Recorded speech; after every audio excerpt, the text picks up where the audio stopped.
वन्दितु सौवसिद्धे ध्रुवमचलमनोभमं गतिं पत्ते वोच्छामि समयपाहुड मिनमोऽसुध केवली भणिदम् नमः समयसाराय स्वानुभूत्या चकासते चित्स्वभावाय भावाय सर्वभावांतरच्छिदे। अंतिम शासन नायक 1008 भगवान महावीर स्वामी की जय। द्वादशांग श्रुत देवी की जय। स्वाध्याय कक्ष संपेपर्यंत आपणा सर्वांना चतुर्विध आहाराचा त्याग असणार आहे। समयसार ग्रंथ आपण बघतो आहे आणि कर्ता कर्म अधिकाराची भूमिका आम्ही बघतो आहे।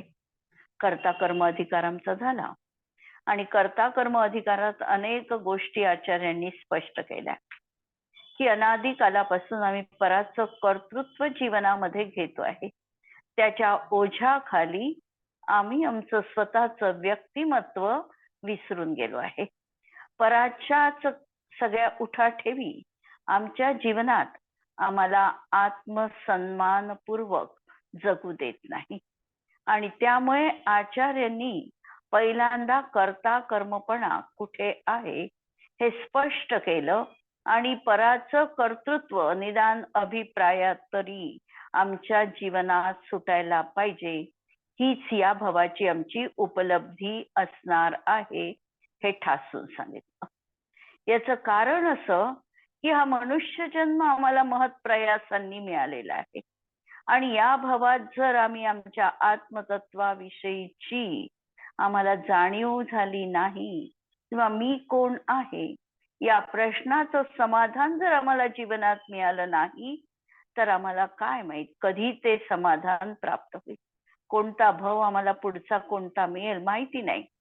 आणि म्हणून निदान हा भव आमच्या हातातून निसटू नये म्हणून वारंवार वारंवार आम्हाला भूमिका आमची तपासावी लागणार आहे की आम्ही कर्तापणा कुणाचा घ्यायचा, आमचं नेमकं कर्म काय आहे, जो आमचा परिणाम होतो आहे तो आमचं कर्म आहे। आणि त्याच्यामध्ये देखील विभाग केले। विभाग कोणता केला? एक शुद्ध परिणामांचा विभाग केला आणि दुसरा आमच्यामध्ये असणाऱ्या अशुद्ध परिणामांना सांगितलं। आणि पहिल्यांदाच आचार्यांनी आमची शुद्धता सांगितली की तू असा शुद्ध आहे, तू आत्मा आहे आणि क्रोध तुझं कर्म आहे असं तू निश्चितपणे अंतरंगात मानू नको। अभिप्रायामध्ये हे निश्चित कर की ज्या ठिकाणी तुझा व्याप्य व्यापक संबंध आहे त्याच ठिकाणी तू कर्ता कर्म संबंध मान।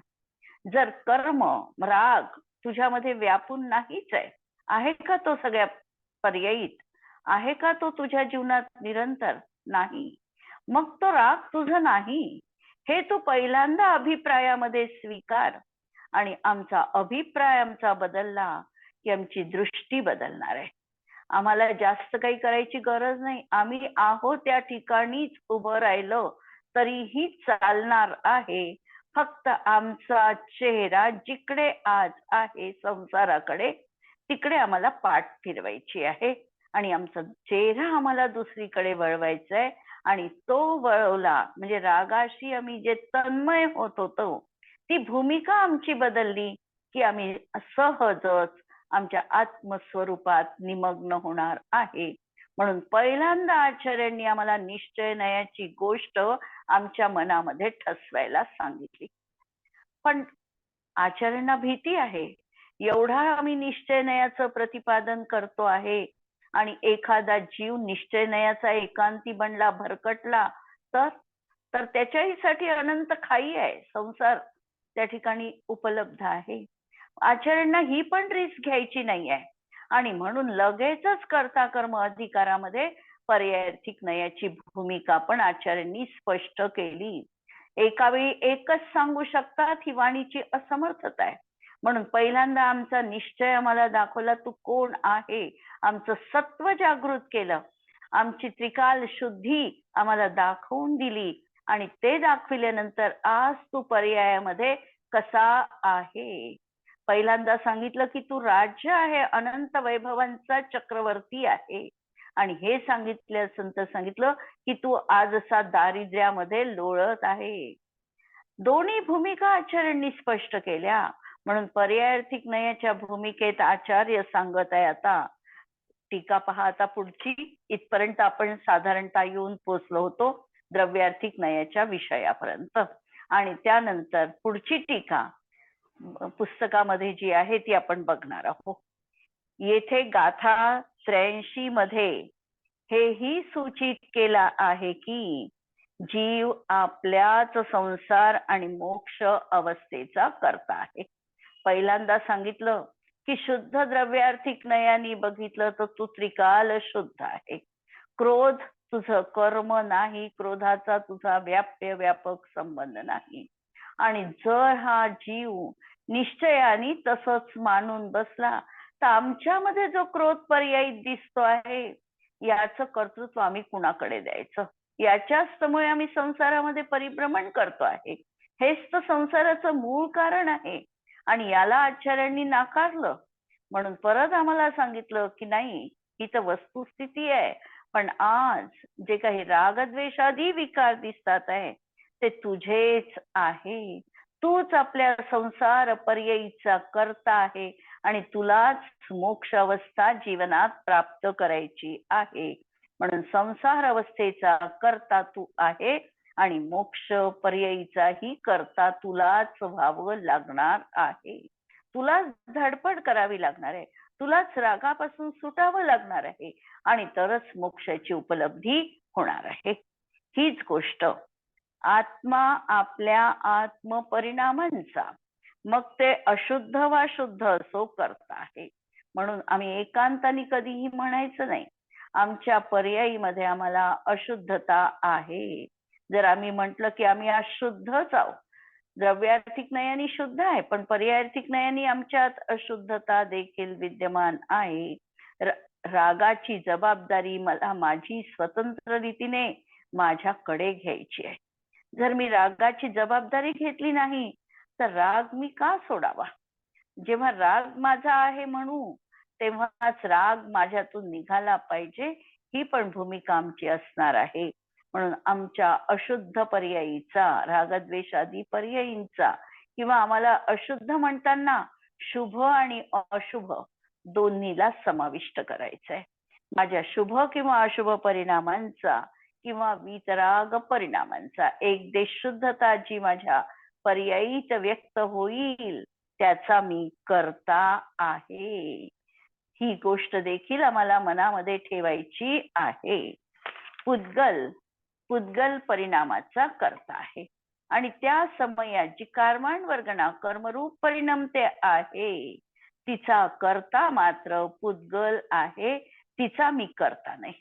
निमित्त नैमित्तिक संबंध दोन मध्ये असणार आहे. माझ्या परिणामांच्या निमित्ताने विससोपचय रूप असलेली कारमाण वर्गणा कर्मरूप परिणत होणार आहे.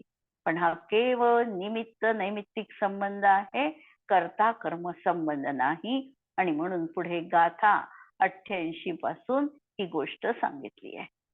शुद्ध निश्चय नयाच्या अपेक्षेने कर्ता कर्माचे निरूपण केल्यानंतर येथून पर्यायार्थिक रूप अशुद्ध निश्चय नयाच्या अपेक्षेने कथन आहे. म्हणून पहिल्यांदा शुद्धता दाखवली आणि शुद्धतेचा एकांत जीवनात येऊ नये त्याविषयी आम्हाला मद चढू नये की मी असा आहे शुद्ध, मला तर काहीच होत नाहीये, मी तर संसारामध्ये परिभ्रमण करतच नाही, राग माझ्यात होतच नाही, असा जर एकांतिक दृष्टिकोन लावला तर त्यासाठी आचार्य त्याला सावध करतात, सजग करतात आणि पर्यायार्थिक रूपाने अशुद्ध निश्चय नयाच्या दृष्टीने देखील आचार्य कथन करतात. जीवाच्या मिथ्याद्वादी आश्रव रूप परिणामांचा करता जीव असून जी गोष्ट शुद्ध द्रव्यार्थिक नयाने नाकारली ती पर्यायार्थिक नय सांगणार आहे. तू तुझ्या आश्रवादी परिणामांचा आश्रव, अविरती या सगळ्या मिथ्यात्व, अविरती, कषाय, योग या परिणामांचा तू करता आहे. आणि पुद्गल कर्मरूप मिथ्यात्वादिकांचा करता पुद्गल आहे. आणि त्या समयात जी कर्माण वर्गणा मिथ्यात्वरूप परिणत झाली, असंयम रूपाने परिणत झाली, त्याचा करता हा पुद्गल आहे. आत्म्याचा उपयोग जेव्हा मिथ्यात्वादी रूपाने परिणमते, तेव्हा पुद्गल कर्माण वर्गणा स्वयं कर्मरूप बनते.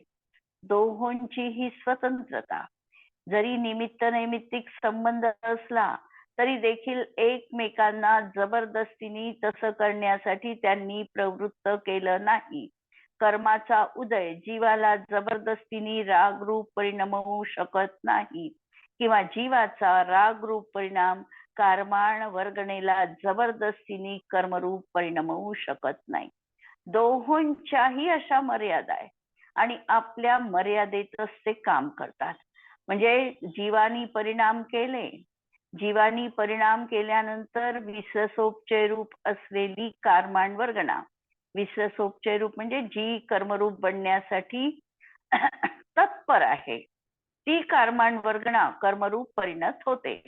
पण कर्मरूप परिणत होत असताना सुद्धा तिची स्वतंत्रता ही आहे की ज्यामध्ये ज्ञानावरण रूपाने परिणमण्याची योग्यता आहे, तीच कर्माण वर्गणा ज्ञानावरणादी रूप परिणमते, दुसरी कुठलीही नाही. आणि म्हणून त्याची स्वतंत्रता आम्हाला स्वीकारायची आहे आणि एकमेकांचा निमित्त नैमित्तिक संबंध पण बघायचा आहे. आमची दृष्टी आम्हाला व्यापक बनवायची आहे. वस्तुतत्व जसं आहे तसं आम्हाला स्वीकार करायचं आहे. वस्तुतत्वामध्ये निमित्त नैमित्तिकपणा दिसतो, तो आम्हाला मान्य आहे. वस्तूमध्ये एकमेकांना जबरदस्तीने परिणमवू शकत नाही, तेही मान्य. प्रत्येक वस्तूची स्वतःची स्वतंत्रता, ती आम्हाला मान्य. अशी ही व्यापक भूमिका, सर्वसमावेशक उदार भूमिका आमच्या ज्ञानाची असावी लागते. म्हणून पहा, आत्म्याचा उपयोग जेव्हा मिथ्यात्वादी रूपाने परिणमतो, तेव्हा पुद्गल कर्माण वर्गणा स्वयं, शब्द स्वयं ठेवला म्हणजे तिच्यात योग्यता आहे, तीच वर्गणा मिथ्यात्वरूप परिणत होते, म्हणून स्वयं कर्मरूप बनते. म्हणजे आत्मा अज्ञानाने आपणास न्यायक अनुभव करत नाही, अनुभवत नाही, रागरूप अनुभवतो. त्याशी अभेद बुद्धीने तन्मय होऊन करता होतो, तेव्हाच पुद्गल कर्मबंध होतो. म्हणून पुद्गल आमच्याशी केव्हा बांधल्या जातं, केव्हा बांधल्या जातं याचं उत्तर या वाक्यात पहा. आत्मा अज्ञानाने आपल्या न्यायकपणाचा अनुभव घेत नाही. मी एक त्रिकाली न्यायक स्वभावी आहे, हे जोपर्यंत त्याची श्रद्धा होत नाही, अभिप्रायात तो हे स्वीकारत नाही की मी परमात्म स्वरूप आहे, हा जोपर्यंत कॉन्फिडन्स, आत्मविश्वास त्याच्या जीवनात नाही. कोणी जर आम्हाला विचारलं तू कोण आहे, तर आम्ही अगदी बेठोकपणे आम्ही हे सांगू शकलो पाहिजे की मी परमात्मा आहे. जोपर्यंत हा कॉन्फिडन्स आमच्या वचनातून, आमच्या वागण्यातून, आमच्या मनातून दिसत नाही, तोपर्यंत आम्हाला आमच्या न्यायक भावाचा अनुभव नाही. आणि जेव्हा मी अगदी खात्री लायकरित्या म्हणेल की मी एक न्यायक स्वभावी आत्माच आहे, आणि जोपर्यंत होत नाही तोपर्यंत अज्ञानाने हा स्वतःला तसं अनुभवत नाही. काय अनुभवतो? न्यायक आणि राग असा संमिश्र भाव तो अनुभवतो. मी रागरूप आहे, क्रोध मला येतो आहे, माझ्यात मान आहे, हे तो अनुभवतो आहे. मी क्रोध आत्ता केला, आत्ता मान केला, हे त्याच्या नित्य अनुभवात येतं आणि त्याशी अभेद बुद्धीनी तन्मय होऊन करता होतो. आणि त्या रागाशी जो वास्तविकता कर्माच्या उदयात होणारा तात्कालिक परिणाम आहे, त्या परिणामाला हा तो मीच आहे असं तन्मयतेने अनुभवतो आणि त्याचा तो कर्ता बनतो, रागाचा तो कर्ता बनतो. आणि असा हा रागाचा कर्ता बनला की पुद्गल कर्मांवर्गणा कर्मरूप परिणमते. म्हणून तेव्हाच पुद्गल कर्माचा बंध होतो. म्हणजे अज्ञानच कर्मबंधाचं मूळ कारण आहे आणि ज्ञानामुळेच त्या कर्तृत्व बुद्धीचा नाश होतो.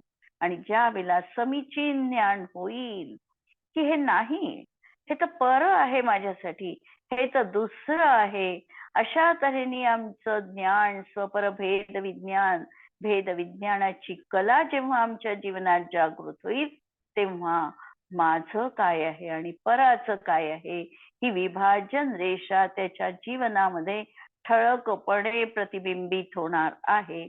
आणि तेव्हा कर्ता कर्मबुद्धीचा नाश होतो आणि पुद्गल कर्मरूप होत नाही.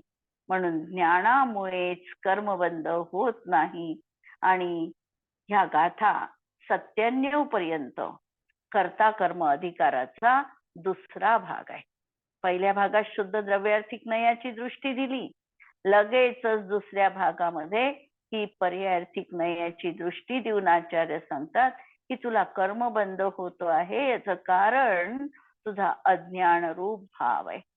तू जोपर्यंत स्वतःला मी ज्ञायक स्वभावी आत्मा आहे हे अभिप्राय स्वीकारत नाही आणि रागाचं कर्तृत्व तुझ्याकडे घेतो, तोपर्यंत तुला चूक आहे ती आणि त्या चुकीला शिक्षा कर्मबंधाची तुला भोगावी लागणार आहे. म्हणजे अज्ञान दशेतही आत्मा आपल्या अज्ञान भावाचाच करता आहे.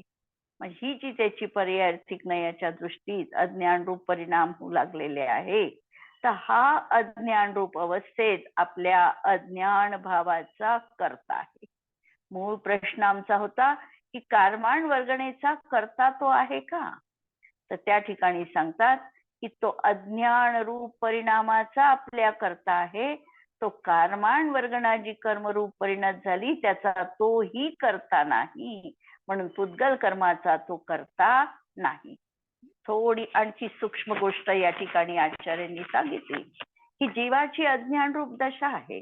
हा ज्ञायक स्वभावी आत्मा असूनही स्वतःला तसं अनुभवत नाही. अज्ञान रूपाने राग मिश्रित त्याचा अनुभव येतो आहे. मग हा आपल्या अज्ञान भावाचा करता आहे. अज्ञान भावाने त्याला कर्मबंध होतो. हे सांगताना आचार्यांनी सांगितलं की तू तुझ्या अज्ञान भावाचा करता आहे. जी कर्माण वर्गणा त्या समयात कर्मरूप परिणत झाली त्याचा करता तू नाही. अज्ञानी देखील कर्मांचा करता बनू शकत नाही. पौद्गलिक कर्माचा तो देखील करता नाही. अज्ञान दशेमध्ये निमित्त करता उपचाराने म्हणता येते. अज्ञानाने कर्मबंध झाला, निमित्त रूपाने अज्ञान भाव त्या कर्माण वर्गणेसाठी कारण बनलं, असं उपचरित कथन आहे. आणि जे उपचरित कथन आहे त्याच्यामधून ते जसं सांगते तसा अर्थ काढायचा नाही. त्याचं प्रयोजन लक्षात घेऊन प्रयोजनानुसार तिथे अर्थ लावायचा आहे. म्हणून हे उपचरित कथन आहे. परंतु आत्म्याला उपचारानेही निमित्त करता म्हणता येत नाही.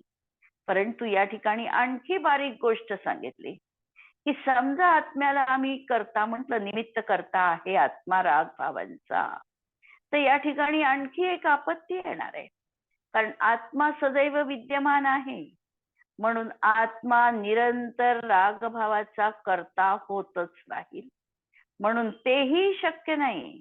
आत्म्याला उपचारानेही निमित्त करता म्हणता येत नाही. कारण आत्मा निमित्त करता मांडला तर आत्मा त्रिकाल असल्यामुळे नित्य कर्तृत्व मानावं लागेल. आत्मा तर निरंतर आहे. मग निरंतर तो कर्माचा करता होतच राहील. त्याच्याकडे नित्य कर्तृत्व येतच राहील. जर आत्म्याला आम्ही म्हटलं तर मग तो मुक्त होणार कसा?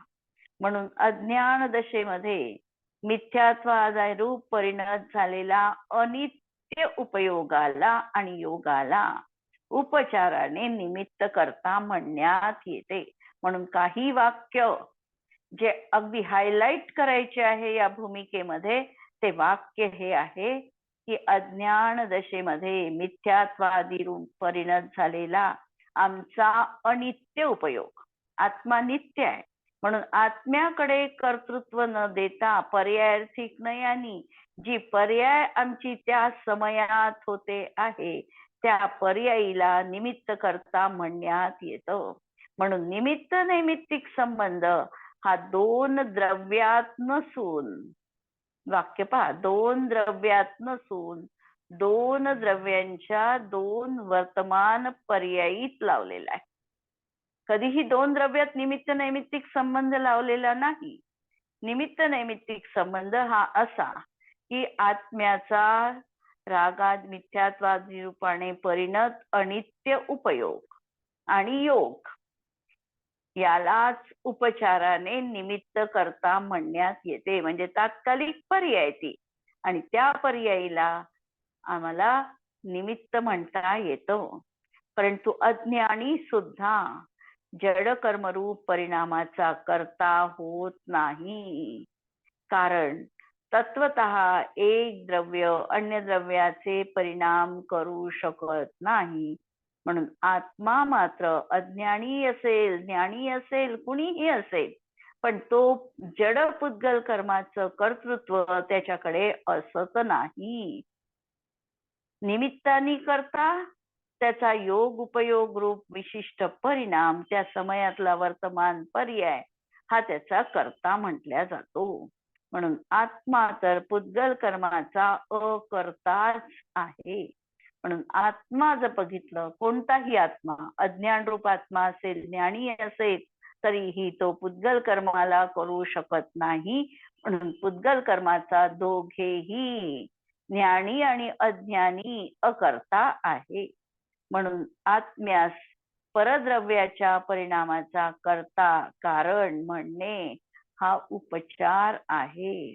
म्हणून एखादा सुवर्णकार जर म्हणत असेल, म्हटलं तर बिघडलं नाही, पण मानत असेल की मीच सोन्याचे दागिने निर्माण केले तर त्याचा हा अहंकार बोलतो आहे.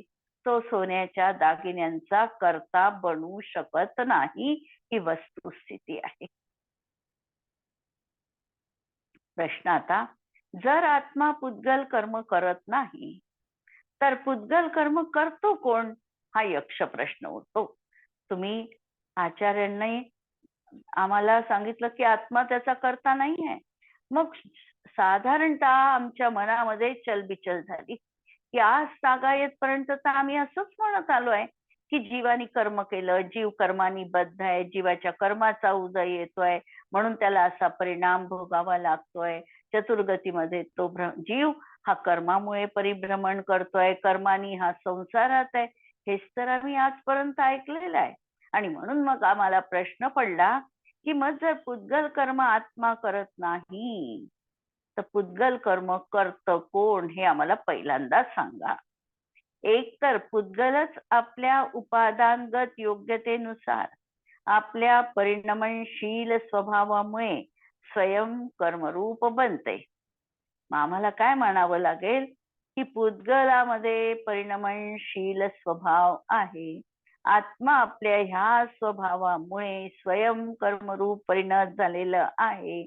अज्ञानी जीव त्याला परिणमवू शकत नाही.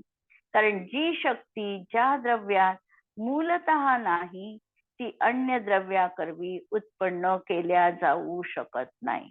जर आम्ही स्वयं त्याच्यामध्ये परिणमन शक्ती नाही असं मानलं तर दोन प्रश्न उपस्थित केले होते. जर त्याच्यामध्ये ती स्वयंशक्ती नाही तर आत्मा त्याला कसं परिणमवू शकेल, आणि जर त्याच्या स्वयंशक्ती आहेच तर तो स्वयं परिणमला हे माना. प्रश्नच सुटला. मग तर जर आम्ही म्हटलं की ते स्वयं परिणमनशील आहे आणि स्वयं त्या अनुरूप परिणमत, हा प्रश्नच सुटला. आणि जर आम्ही म्हटलं की तो जीवानी परिणमविला तर त्याला प्रश्न परत उपस्थित केला की त्याच्यात ती शक्ती नव्हती आणि ती शक्ती आली का, जीवानी त्याला तसं परिणमवू शकवलं का, तर त्याचं उत्तर नाही. तो स्वयं परिणमनशील आहे म्हणून तो परिणत झालेला आहे हेच आम्हाला सापडतं. म्हणून अज्ञानी जीव त्याला परिणमवू शकत नाही. कारण जी शक्ती ज्या द्रव्यात मूलतः नाही ती अन्य द्रव्याकरवी उत्पन्न केल्या जाऊ शकत नाही. स्वयंपरिणमते म्हणावे तर जीव परिणमवितो हा पक्ष खोटा ठरतो. तसा जीवही परिणमनशील आहे. तोही योग्य समयी आपल्या उपादानगत योग्यतेप्रमाणे स्वयं रागादी रूपाने परिणमतो. त्यास पुद्गल राग कर्म रागरूप परिणमविते असे नाही. जसं पुद्गलाविषयी म्हटलं तसं आता जीवाविषयी लावायचं. जीवामध्ये देखील ती स्वयं परिणमण्याची योग्यता आहे म्हणून तो परिणमतो. जर आम्ही म्हटलं त्याच्यात योग्यता नाही तर योग्यता नसलेल्या द्रव्याला कोणतंही जगातलं द्रव्य कितीही त्याला हजारो अनंत कारण मिळाले तरी परिणमू शकलं नसतं. आणि म्हणून स्वयं आत्मा परिणमनशील असल्यामुळे तो तसा त्या समयात परिणत झालेला आहे. आणि तेव्हा पुद्गल स्वयं कर्मरूप परिणमते. आणि जेव्हा राग कर्माचा उदय स्वयं आपल्या काळी येतो तेव्हा जीव स्वयं रागरूप परिणमतो. म्हणून इतका काटेकोरपणे आणि स्वतंत्र रीतीने हा निमित्त नैमित्तिक संबंध लावायचा की पुद्गल कर्माचं निमित्त सहज उपस्थित आहे, राग कर्माचा उदय आहे आणि त्यावेळेला जीव स्वयं राग रूप परिणमतो. पुद्गल त्याच्यामध्ये राग परिणाम करू शकत नाही. हा जीव आपल्या परिणमनशीलपणामुळे त्या समयात राग रूप परिणत झालेला आहे. आणि जीवाच्या निमित्ताने कर्मांवर्गणा देखील स्वयं परिणमनशील स्वभावी असल्यामुळे ती पण कर्मरूपाने परिणमित झालेली आहे.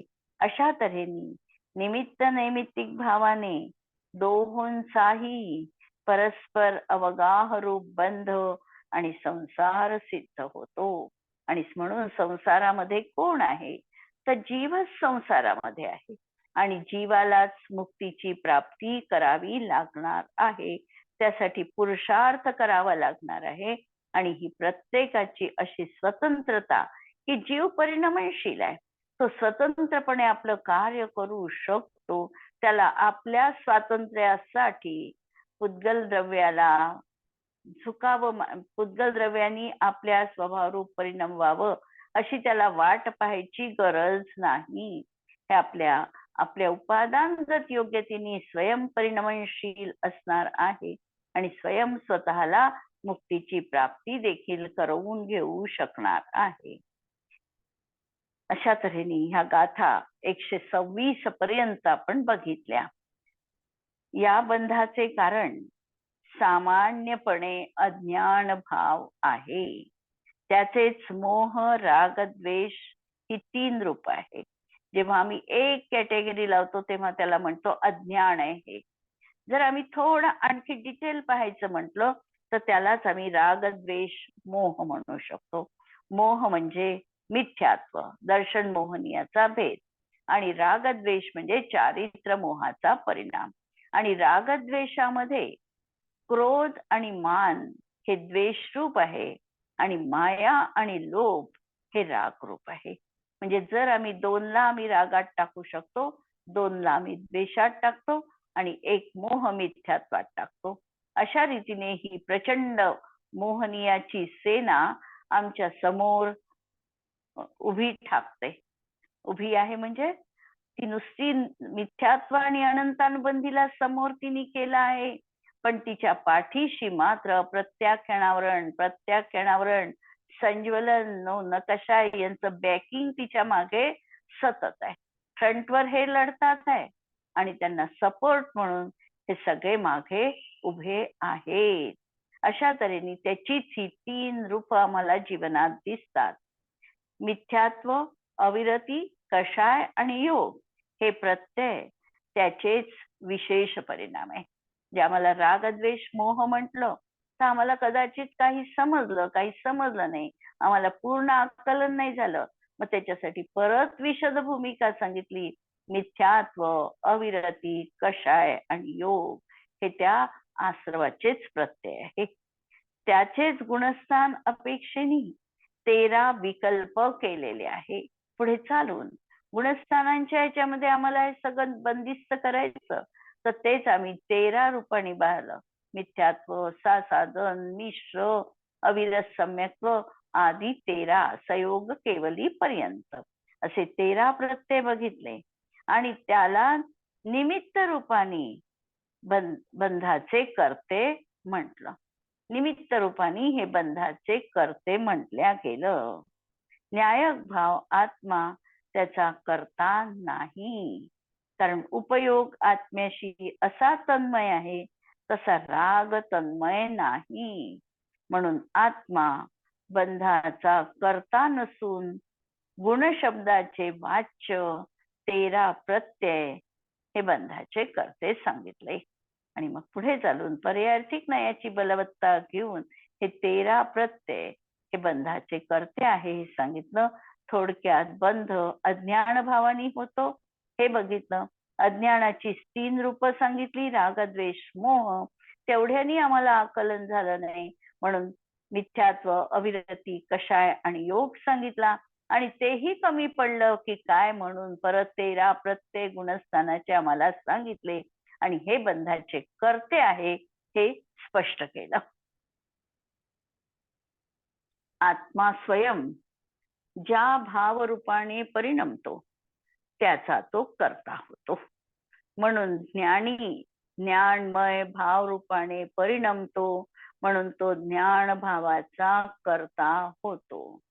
जो ज्या रूपाने परिणत होतो आहे त्या भावाचा बुद्धिपूर्वक जो भाव त्याच्या जीवनात दिसतोय त्या भावाचा तो कर्ता आहे. जर हा जीव न्यायक भाव रूपाने परिणत होतोय तर तो ज्ञानमय भावाचा कर्ता आहे. म्हणून तो ज्ञान भावाचा कर्ता आहे. तो रागादिकांनी तन्मय रूपाने परिणमित नाही, म्हणून तो रागादिक अज्ञान भावाचा कर्ता नाही. आता राग जीवनात असणार आहे, पण राग असताना देखील परत त्यांनी बारीक दृष्टिकोन आम्हाला दिला की राग तुझ्या पर्यायीत आहे पण तुझ्या स्वभावात नाहीये. म्हणून राग तुझ्या पर्यायीतला येईल, क्षणभर त्याचं अस्तित्व आहे, तो उदयात येईल आणि निघून जाईल. निघून जात असताना तू त्या रागाशी कितपत तन्मय होतो हे तुला तपासायचं आहे. जर राग निघून गेला, तू तन्मय झाला नाही, तर तुझी ती जीत आहे. आणि जर तू रागाशी तन्मय झाला तर तू अजूनही हरलेला आहे, हार पत्करलेली आहे. म्हणून रागादिकांशी तन्मय रूपाने परिणत होत नाही, तो रागादिक अज्ञान भावाचा कर्ता नाही. हा जीव तन्मय होतो आहे आणि म्हणून कर्ता आहे. तन्मय जो झाला नाही, नुसतं रागाकडे साक्षीभावपूर्वक यांनी बघितलं तर हा रागाचा कर्ता होणार नाही. आणि प्रयोग करायचा आहे आम्हाला जीवनात की आम्ही खरंच रागाला असं साक्षीभावपूर्वक बघू शकतो का. आणि हा प्रयोग आमच्या जीवनात महत क्रांतीला आणणारा प्रयोग ठरणार आहे. दिवसामध्ये आम्ही 4 वेळेला 5 वेळेला हा प्रयोग करू शकतो की राग माझ्यात येतो आहे आणि मला आज रागाकडे नुसतं बघायचंय हे मनात ठरवायचं. राग येतो आहे, समोरच्या म्हणजे परिस्थिती आमची अशी दिसते आहे की आमच्या मनाविरुद्ध घडलेलं नाही आणि आम्हाला रागाचा उदय सुरू आहे, राग येतो आहे हे आम्हाला जाणवत आहे. आणि जाणवत असताना मनात चिंतन करायचं आहे की हा राग पर्यायीत आहे, मी न्यायक स्वभावी आत्मा आहे, मला तो केवळ साक्षीभाव रूपाने अनुभवायचा आहे. आणि या चिंतनाबरोबर राग आमच्या जीवनात निघून जातो, तो राहू शकत नाही. कोणतीही गोष्ट आम्ही 1% त्या गोष्टीकडे निहारलं तर ती व्यक्ती जर चुकीची असेल तर तिचे डोळे शर्मेने झुकतात. तसं रागाला 1% आम्हाला निहारायचंय, आपोआपच राग जीवनातून वजा होणार आहे. म्हणून हा रागादिकांशी तन्मय रूपाने परिणमित नाही, म्हणून तो रागादिक अज्ञान भावाचा कर्ता नाही. ज्ञानीला सदैव ज्ञानमयच भाव असतात. आणि या ठिकाणी ज्ञानी म्हणजे ज्याच्या पर्यायीमध्ये स्वसंवेदन ज्ञान झालंय. ज्ञानी तर सगळेच जीव आहे, पण ती दृष्टी नाही इथे लावायची. ज्याने आत्म्याची प्रतीती घेतली आहे, ज्याला आत्मानुभव झालेला आहे, ज्याला सत्य उजागर झालेलं आहे, ज्याला वस्तुस्थिती कळलेली आहे, तो ज्ञानी जीव. आणि ज्ञानीला सदैव ज्ञानमय भाव आहे आणि तो त्याचाच करता असतो. तो अज्ञानमय भावाचा करता नाही. आणि अज्ञानीला सदैव अज्ञानमय भाव असतात, म्हणून अज्ञानी अज्ञान भावाचा करता आहे, ज्ञानमय भावाचा करता नाही. जी गोष्ट ज्याच्या जवळ आहे त्यापासून तीच गोष्ट त्याला प्राप्त होणार आहे. अज्ञानोपास्तिरज्ञानम ज्ञानम ज्ञानी समाश्रयात ददाती यस्तु यस्यास्ति सुप्रसिद्धम मिदम वचः. हे सुप्रसिद्ध वचन आहे. जे ज्याच्या जवळ जे आहे तेच त्याला त्या ठिकाणी मिळणार आहे. अज्ञानीला अज्ञानमय भाव आहे, तो अज्ञानमय भावाचा करता आहे. ज्ञानीच्या जीवनात तो निरंतर ज्ञानाचं वेदन करतो आहे, त्याच्या जीवनात ज्ञानमय भावच असणार आहे. आणि हा प्रयोग आम्ही करायचा की माझ्याही जीवनात ज्ञानमय भावच आहे, ज्ञानमय भावच आहे. ही जी रटन पहिल्यांदा तर शाब्दिक रटन आणि नंतर अनुभवामध्ये सत्य उजागर होणार आहे. या विश्वासासह आज आपण इथेच थांबूया. जिनवाणी के ज्ञान ते तुझे लोकालो, सो जिनवाणी मस्तक नमो सदा देत हो. नमो अरिहंताणम नमो सिद्धाणम नमो आयर्याणम नमो वैशायाणम नमो लोये सवसाहुणम. सर्वांना जय जिनेंद्र.